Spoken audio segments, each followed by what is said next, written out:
கெட்டிமேளம் serial எபிசோடுக்கான promo review பார்க்கலாம். என்னோட review பிடிச்சிருந்தா லைக் பண்ணி சப்ஸ்கிரைப் பண்ணுங்கள்.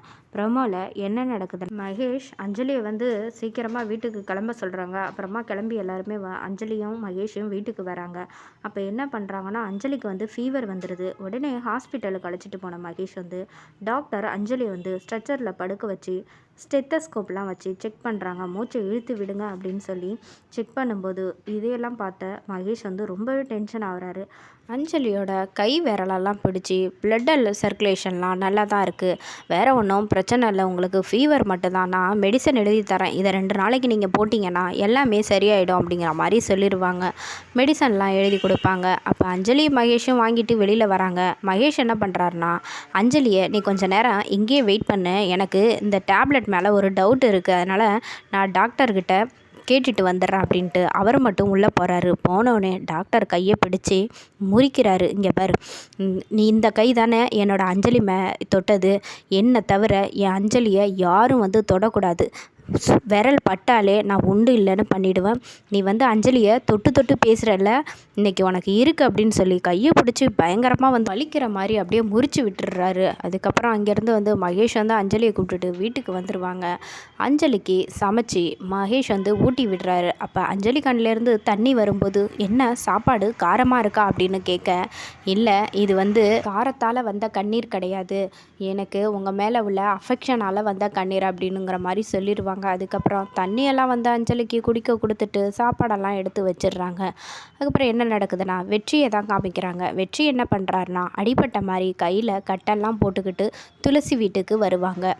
துளசி இதை பார்த்தோன்னே ரொம்பவே அதிர்ச்சி ஆகுறாங்க. வெற்றியை எல்லாரும் கேட்குறாங்க, என்னது இது அடிபட்டுடுச்சு அப்படின்னா, ஒன்றும் இல்லை, ஆக்சிடெண்ட் ஆகிடுச்சு அப்படிங்கிற மாதிரி லக்ஷ்மி கிட்ட சொல்லிட்டு அதுக்கப்புறம் துளசியை தனியாக வெளியில் கூப்பிடுவாங்க.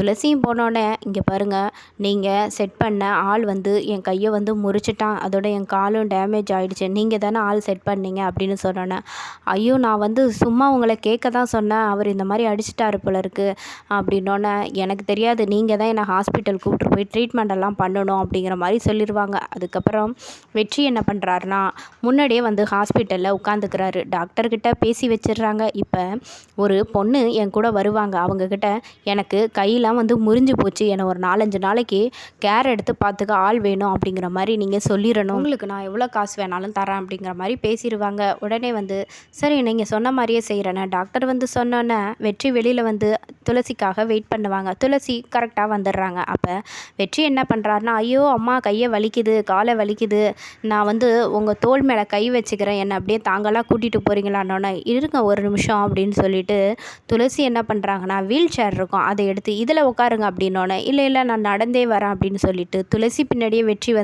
கேஷுவலாக நடந்து வராரு. உள்ளே வந்தோடனே திரும்பவும் நடிக்க ஆரம்பிக்கிறாரு, கையை வலிக்குது அப்படிங்கிற மாதிரி.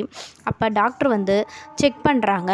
இவருக்கு ரொம்ப ஃப்ராக்சர் ஆகிருக்கு, கையும் காலும் ரொம்பவே அடிபட்டிருக்கு, ஸ்கேன் எடுக்கணும், கூடவே எக்ஸ்ரேலாம் எடுக்கணும், இவரை அடிக்கடி நீங்கள் டெய்லியும் ஹாஸ்பிட்டல் கூப்பிட்டு வர மாதிரி இருக்கும் அப்படிங்கிற மாதிரி சொல்லிடுவாங்க.